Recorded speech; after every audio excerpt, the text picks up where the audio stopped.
A history of Strathglass Shinty Club. Shinty is a sport which has given endless enjoyment to countless numbers of Highlanders, both in the participation and spectator aspects of the game down through the ages. The word shinty is derived from the Gaelic word shintak, meaning a bound or a skip, and thus suggests the drive to the ball by the club.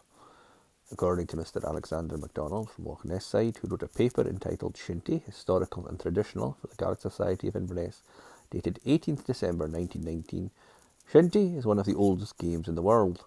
It is nearly as old as the Gaelic language itself. Wherever in antiquity we find that language, there, too, have we Shinty with it. Shinty came over from Ireland along with the early Scots in the 5th century. At the dawn of history proper, with Columba at Iona and King Brut at Inverness, we have historic evidence that the game was played, and played too in much the same way as it is played today. We may also claim two well-known offshoots of the game. One is hockey, named, as Camanachd itself is, from the hooked stick or caman with which it is played. The Scottish game of golf, so much in fashion now, is from a side form of shinty, where the getting of the ball into a series of holes, in olden times called either pole or towel, was the leading feature. The playing of this last game can be traced back early, both in Ireland and Scotland. Camanachd is therefore a game of high antiquity. In our delving into the annals of history, the first mention of Strathglass Shinty Club comes again from the aforementioned paper, where, according to James Barron's Northern Highlands in the 19th century, reference is made to a match played on January 18th, 1826. Upwards of 150 Chisholms and other natives of Strathglass had their usual match at Shinty. The match was betwixt the Braes and the Strath. The Braes men supported the character for superior activity and expertness, which they are said to possess, and though less numerous, carried the day.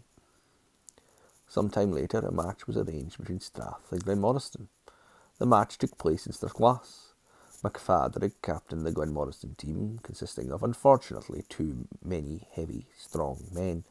The result was almost a foregone conclusion from the beginning. Strathglass was always famous for excellence in shinty playing, and the Glenmoriston party appear to have been easily beaten on the occasion. The minister of Kilmorich, Reverend Simon Fraser, writing in the statistical account of the parish in 1841, testifies to their enthusiasm in these words: "Their favourite amusements are shinty matches and dancing." Most of the early references in the press were to games played around Christmas and New Year. The Inverness Courier of 3rd January 1850 reported as follows: "On previous Thursday, a game between Strathglass and the men of the low ground of the Aird was played on a green holm of Anat near Beaufort Castle. The Aird men were headed by the Master of Lovat, who had recently celebrated his 21st birthday. They wore scarlet ribbons in their buttonholes.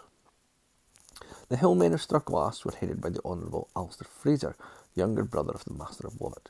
They wore blue ribbons in their bonnets. They doffed their coats and shoes.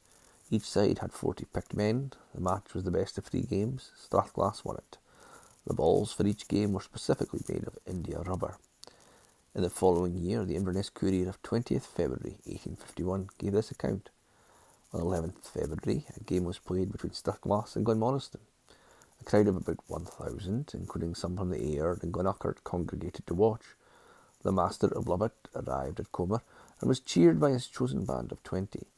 Mr. James Grant of Glenmoriston headed the men of that glen. They went to the park at Kerrow, placed at their service by Dr. Fraser. Strathglass were headed by the Master of Lovat and wore a cockade of blue ribbons in their bonnets. Glenmoriston were headed by James Grant of Glenmoriston, and they were devoid of bonnets. The judges were John Mackenzie of Ness House, Thomas Gillespie of Ardachie, Alexander Williamson of Knockfin, and Colin Chisholm Esquire. Strathglass won by scoring 1 hail, then a second, and as best of 3 were agreed to be victorious. Great harmony prevailed, entertainments were provided afterwards, etc. We now move on to 1858, and this following report appeared in the Inverness Courier dated Thursday, 14th January of that year. On Christmas, New Year and Epiphany, the usual shinty and other games were held in Strathglass. 2 games were held at Christmas, one at Comer and one at Hugh. The game at Comer was between teams headed by Duncan Chisholm, Runevraj, and Donald MacDonald, Easter Invercanich. This game was toughly contested, and the team led by Duncan Chisholm won by 1 hail. At Canachin, refreshments were provided. At Guisachan on the same day, it ended with a victory by half a hail, a circumstance that had not occurred for several years. On New Year's Day, after divine service, the people of the upper and lower parts of the Strath, as far down as Carnach, met and marched to Camanachd Inn, preceded by Simon MacDonald Piper, and bearing a flag decorated with emblems of two Camanachds and other emblems. Simon MacDonald was father of Ewan MacDonald the Bard, 1860 to 1941, who played in the famous game of 1887. Donald Chisholm, Invercargill, and Alexander Chisholm Comer called sides, and opposite the inn, the game began with about 70 men taking part. After a long combat, the former carried the day by half a hail. This was followed by a match at target shooting, at which Duncan Chisholm, son of A. Chisholm, Runevrat, was the most successful. Refreshments were supplied by the pastors, Reverend James Lamont and Thomas Chisholm. There were then amusements, followed by a ball at Western Invercargill, kept up to a late hour. On 8th January, the greatest day of the three, the people of the Strath, headed by Simon MacDonald Piper and the Banner, proceeded to the field as on New Year's Day. Sides of 30 each, headed by Alan Chisholm, tacksman, Mid Crochiel, and Roderick Chisholm, son of William Chisholm, in Shuley, commenced play, which lasted for 2 hours without a hail. Target shooting followed with Duncan Chisholm, the winner, as before. The company was entertained with whisky by Dr. Fraser, Kerrow. The amusements of the season concluded with a ball at Western Invercargill. The game on the 8th January was judged to be the best contested game for 10 years, despite the fact that year after year some of the best players go overseas, and 4 of the best players of the previous year had gone to Canada.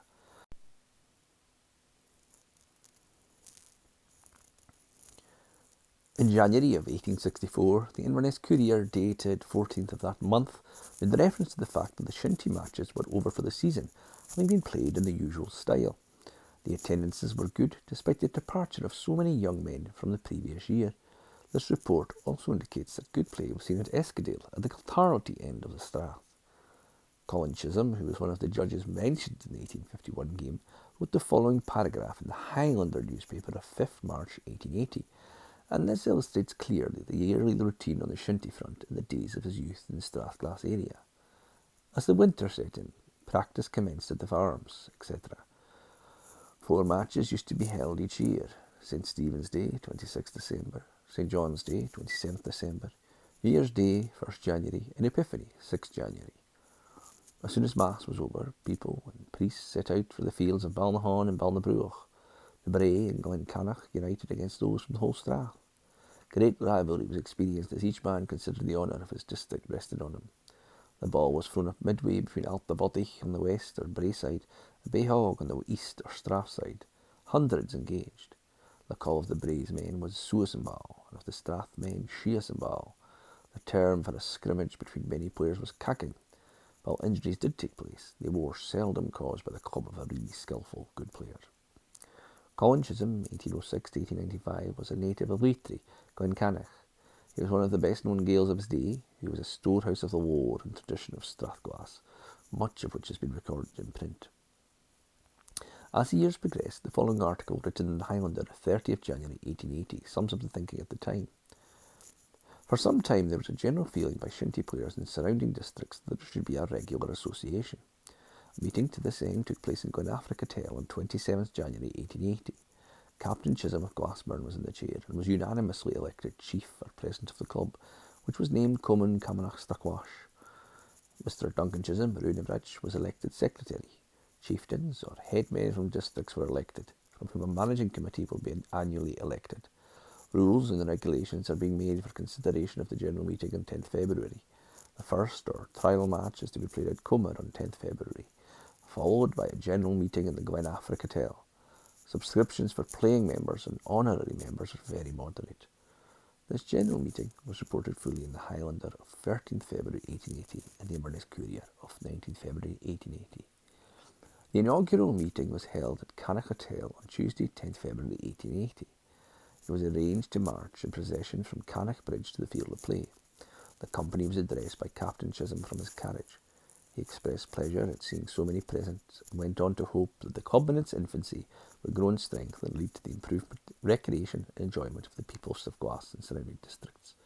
Reference was made by him to the antiquity of the game, a noble one and a favourite among the people. After referring to the qualities of body and mind required in a good player and stating that the club intended to play on scientific principles, Captain Chisholm told how he had played the game with cousins and relations of the Strathglass people in Canada, on ice, wearing skates. He then drove to the head of the procession and blew up a tune on his pipes, the procession following, carrying about 20 flags and banners. On arriving at Comunn, the field being placed at the club's disposal by Mr. Robertson, the pitch was marked out about 300 yards by 200 yards, the goalposts being 12 feet apart. Sides were then chosen, and 80 men doffed their coats and took up position under the direction of the captains. Mr. Chisholm, Kraski, and Mr. MacDonald Creve. Mr. Robertson Comer, the umpire, threw up the ball between the captains and play commenced. The sides were well matched, each scoring a few points but no goals. After about an hour, refreshments were provided and other sports commenced, also dancing with pipe music by John Campbell, acting as piper to the club. This was followed by the first general meeting in the Glen Africa Hotel, when the constitution and rules were read and approved, and a management committee elected for the coming year. The number of members and honorary members enrolled was 131 to date, and more were expected. The day was fine, and the tenants of the district granted a holiday to their servants. A copy of the original constitution, rules and regulations of the Comunn Camanachd Straghlais was still in the hands of the authors, and its contents were given in the following pages in the physical copy of the book.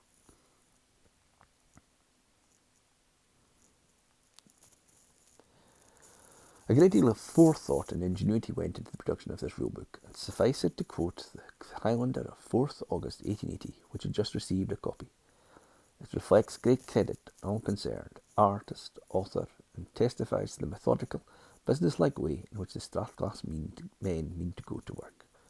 Mention is also made of the motto of the club, Vi aut virtute, by strength or rather by skill.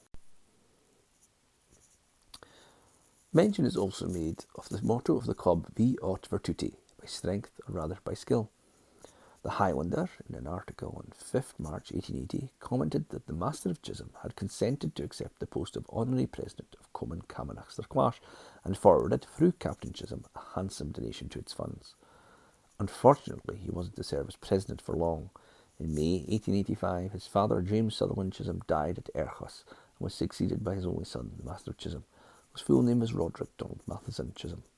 He died unmarried in April 1887 at the age of 25.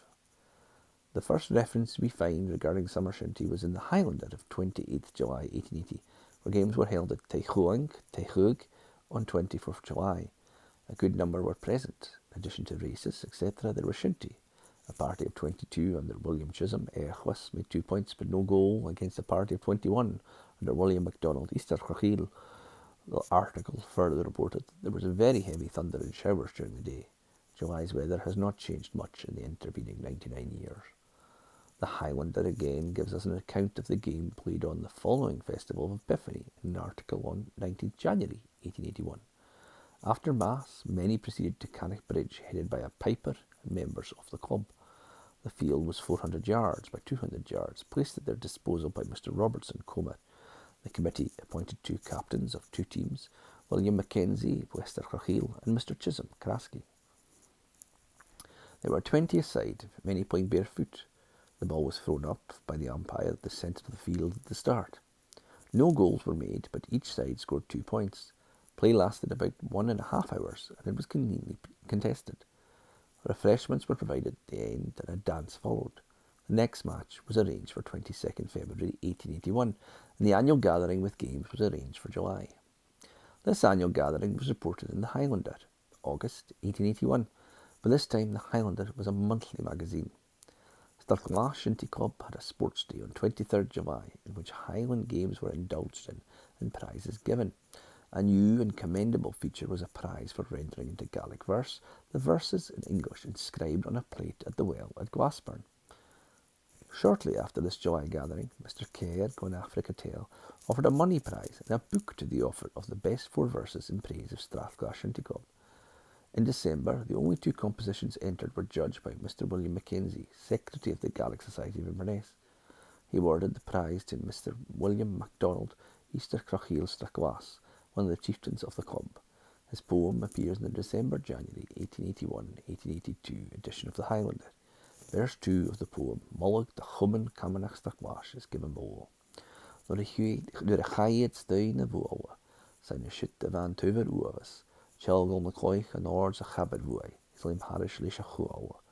Rui jimma hon rop 3 uren, Chidjin ruhag van de gruaien, gaf ik vervakel woemse, en eens in Jaltin vik gewoeroe. In 1887, the greatest shinty contest of all time was played at the Buck Park in Inverness on February 13th. It was an exceedingly well-conducted game and attained a standard of excellence that would compare most favourably with the best form shown nowadays. The match was attended by approximately 3,000. The throw-up was at noon. The venue was the field that today stands between the Glenurquhart Road and the ice rink, and it measured 300 yards by 200 yards. Soldiers and Inverness borough bobbies did duty on the line. There were 22 players on each side. No fewer than 15 members of the Clondonald were in the Glen team, and 10 Chisholms were among those who appeared for Strathglass. Each player was numbered, and the number was on his breast. The Strathglass team wore Glengarry bonnets, white shirts and clan tartan shorts, while the Glen team came out in red caps, blue shirts and white shorts. The Strathglass team were led by Captain Chisholm of Glassburn, their chieftain, and the Glenurquhart side had Alistair Campbell of Kilmartin at their head, and they were preceded by pipers. Mr. Gillespie of Tulloch was the referee. He used a small handbell instead of a whistle. Sir Henry McAndrew, Provost of Inverness, threw up the ball, the same kind as is used today, and the umpires were Mr. Charles MacDonald, Gael, and Mr. McGregor in Vermorston. And so the clansmen went into battle. Glenurquhart, who won 2-0, had the advantage as regards usefulness. Kilmartin and Glassburn stayed on the field during their whole game, promoting their respective teams. The duration of the game was 60 minutes each half, and when a team scored a goal, the positions on the field were reversed. In this match, Strathglass had the misfortune to be a goal down through one of their side inadvertently scoring. This happened after the first 50 minutes, and Glen were another goal up in the last 30 minutes.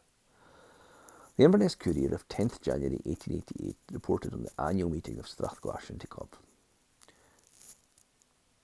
It was held on 28th December 1887 in Camanachd, followed by a game played by mixed teams, the captains being Mr. Fraser Mauld and Captain Chisholm. On 6th January, the second gathering of the season was held in a field near Erchlis Castle granted by Mr. McCrae. The gathering was unusually large, a number of those present wishing to enrol.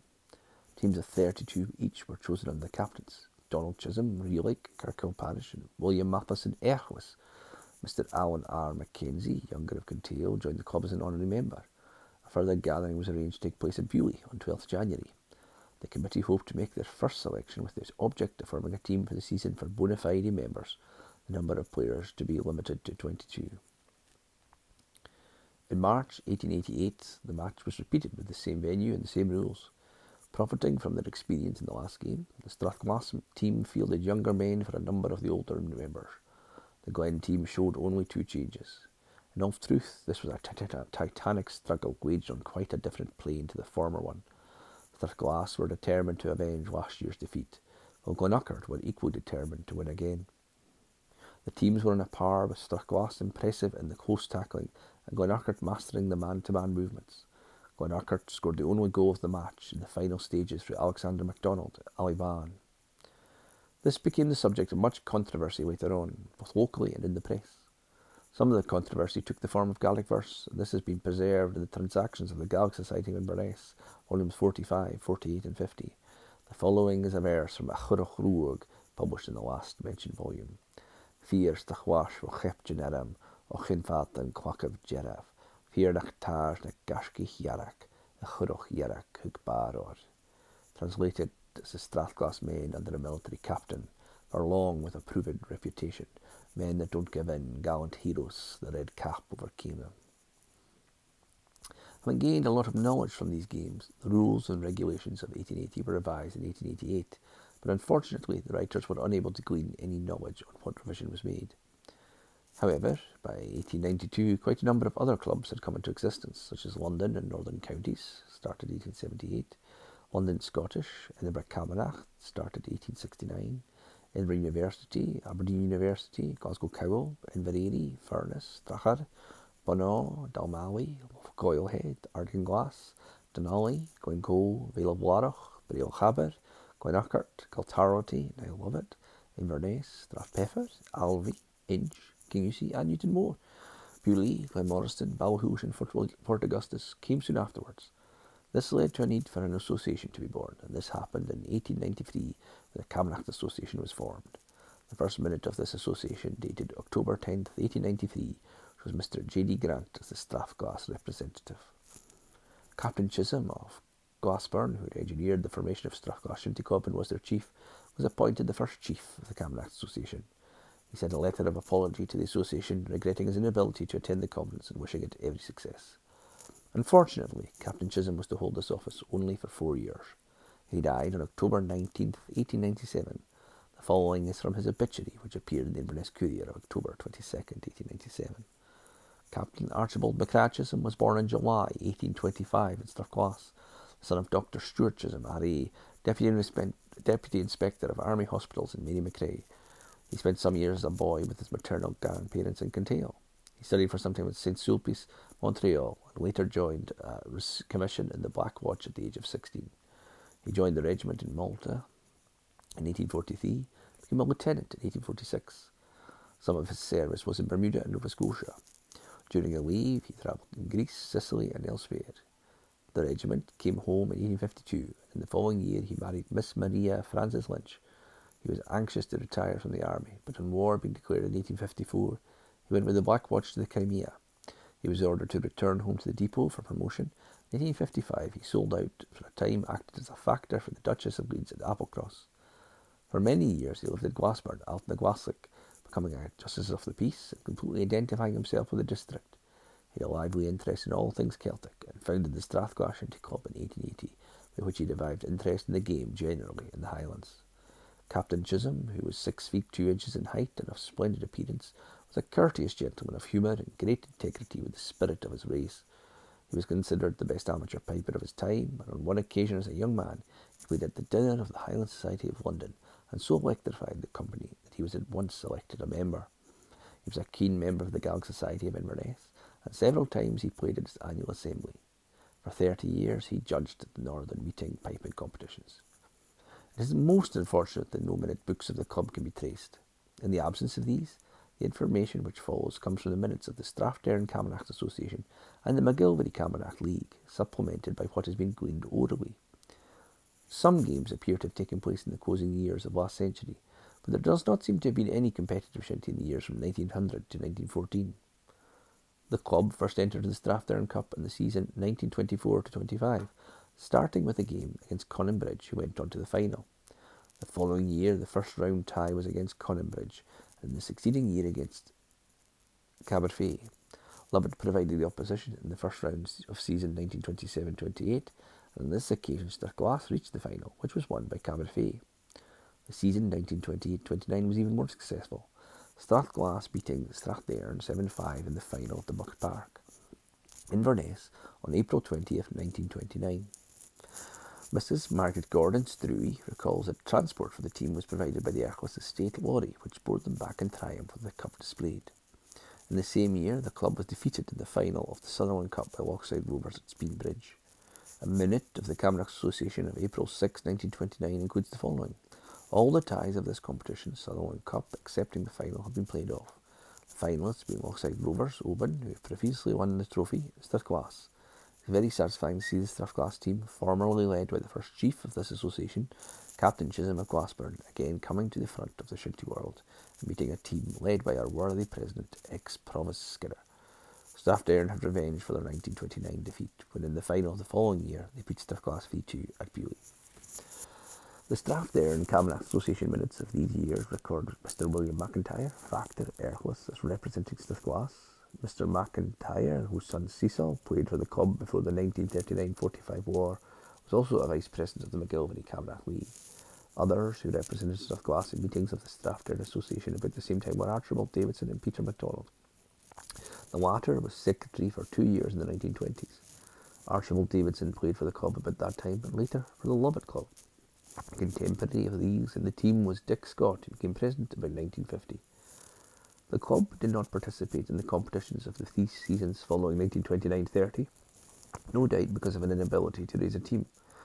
However, in 1933-34, a team under the title of Kilmorich entered the Strathdairn Cup and was defeated by Lovat in the first game. The minutes of that association show that the competition at that time were teams from such places as Cavendish, Granton-on-Spey, Strathconnan and Duffgarach. The season 1934-35 saw no Kilmorich team come forward, but in the final 35-36, Camanachd lost 10-2 to Lovat at Balgate. This turned out to be the last occasion on which a team from the district took part in the competition for some time. It was held over in the outbreak of war in September 1939. On the resumption of competitive shinty after the war, Strathglass again became an active club in 1946 with James Grant as secretary. Others who were prominent under the presidency of Donald McGilvery Struy were Duncan Dooley McLean and Thomas Cushley. Charles MacDonald, son of Peter MacDonald, who was mentioned earlier, was captain and played until about 1957. His brother Hugh also played. In 1946, 6-a-side teams were entered at sports held at Balgate, Kiltarlity and at Glenuckert. The junior section of the McGilvery League was entered in seasons 1946-47 and 47-48. At a meeting of that league on January 1948, two members of Strathglass, Messrs. Cal Macmillan and J.H. Grant, both of Struy, were taken onto the list of approved referees, and at the annual meeting of the same league in 1948, Mr. Colin McRae, later of the Lovat Club, was elected an honorary vice president. In the Strathdown Cup, a team from the club reached the final, in which it was beaten 5-2 by Kilmallie at Fort Augustus on May 8, 1948. Carron Cup was won, Carron in 1950. The club took part in the Strathdown and McGilvery competitions throughout the following 6 seasons, but did not reach the final on any occasion. The McGilvery League minutes record Mr. J.H. Grant de Hug as secretary up to the year 1953. The seasons 1954-55 and 55-56 saw no team from Strathglass taking part in either competition, but an assumption was made which lasted for the following 3 seasons. The minute of the meeting of the Comunn Camanachd Association on March 7, 1958 contains the following. The chairman, Mr. W.J. Cameron Flaherty, expressed regret at the passing of a great enthusiast for shinty. Mrs. M. West Struy, who had for the past number of years acted as honorary secretary and organiser-in-chief of the Strathglass Club. She had in fact rallied support when the game looked like being discontinued in the Strath, one of the strongholds of shinty. During the season 1958-59, the secretary was Reverend Father G.G. Kerr, Marydale, Canach. There was no entry by the club during the season 1959-60, when Mrs. H. Fraser Struy was secretary. During the first of these 2 seasons, the club took part in the McGilvery League, but only played 3 games. At meetings of the 3 bodies, the Comunn Camanachd Association, the McGilvery Camanachd League and the Strathdown Camanachd Association, held in Inverness on September 23, 1960, it was fully agreed to amalgamate and form one new body, the North of Scotland Shinty Association, which would operate the 3 competitions on the same lines as previously and retaining individual identities. The Strathglass Club did not take part in any of these competitions in 1960-61, the first season of the new association. It was not until the season 1964-65 that the club was again able to take part in competition. Mr. Murdo Mackenzie, who took over the Glenafric Hotel in 1963, soon afterwards became secretary and still holds that office. After the war, he played for a time for Glengarry and was later secretary of the Lochaber Camanachd. When Murdo Mackenzie became secretary, John Boa became treasurer and gave up office on leaving Struy in earlier this year. The early colours of the team were red jerseys and blue shorts, later white shorts. This time, the present strip of maroon and light blue with blue shorts was adopted as the red clashed with the colours of several teams which were often met. The year 1967 turned out to be an excellent one, which the club won the Strathdown, Glenmore and MacDonald Cups. The last named of these is played for only by the club and its neighbour and old rival Glenuckert. This cup was presented in 1948 by James MacDonald Thomas, the last survivor of the memorable game of 1887, and was won in the years 1948, 1949, 1950, 1957, 1965, 1966, 1968 and 1973. In 1968 the Glenmore Cup was won. Soon after these successes, the club, which over the years had often found difficulty in raising teams because of the scattered nature of the district and its sparse population, was weakened by several of its best players leaving to play senior shinty with the Willie and Lovat clubs. Another difficulty is that there has always been players who are keepers and stalkers and are thus not always available for games in the autumn. Some players from out with the district then had to be used to enable a team to be fielded. The fact that shinty was not played in the Canuck school also told against the club obtaining young players of some experience. But this has to a great extent been remedied since the early 1970s by then Mrs. P. McLean, head teacher at Canuck, who set a foot in the playing of shinty in the school. Some of these boys are now in the team, and it is hoped that this flow of recruits will continue, as much will depend on it. All players are now from the district, and all two of them, Duncan MacDonald and Bob Black, have had to leave the district in connection with their work. They regularly travel to play for Strathglass, Gordon and Tomatin respectively. James McIntosh, a member of the committee who still plays in the team, has done much in the coaching of the schoolboys and young players, and recently has been making arrangements for the celebration of the centenary of the club. John Gordon's Drewy, the son of a former player, played in the 1950s and also since 1964-65. Along with the present secretary, he has provided some of the information in this history. A contemporary of John Gordon's father was Alex Fraser, Crackavegas, with 3 sons and 2 nephews followed as players. The MacDonald Cup was again won in 1979. During the last few years, 2 teams have been fielded in Divisions 2 and 4 of the McGilvery League, and on occasion youth teams. A team of boys under the age of 12 years won the Strathspey Cup in 1979. About 1950, Baron Stachelberg, Erchlis Castle, presented a cup, the Stachelberg Cup, to be played for by teams in the Ayr district. Bewley, Lovat and Strathglass competed. It fell into abeyance but was revived 2 years ago as a 6-a-side tournament. Strathglass reached the final in 1978 and won the trophy in 1979. The office bearers for 1979 ATR: President John Fraser, Secretary Murdo Mackenzie, Treasurer Mrs. C. Ross, Committee Sandy Gordon, Duncan McLennan, William McIntosh, Norman Guinness and John Sterling, Captains Billy McLennan. As it approaches its centenary, the Strathglass Shinty Club is in a healthy state and looks back on times of varying fortune. Looking to the future, there are several encouraging signs which would help to keep the game going in a district which was one of its early strongholds and which produced Captain Chisholm of Glassburn, an outstanding personality and first chief of the Camanachd Association, which he was instrumental in founding. As the Newtonmore bard, his song Clwy Val and Clave said, Cúimish and Suas and Clwy Ymain, Clwy is green the half on green. We shall keep up the shinty play, the finest game under the sun. The History of Strathglass Shinty Club by Hugh, Barron and John Willie Campbell.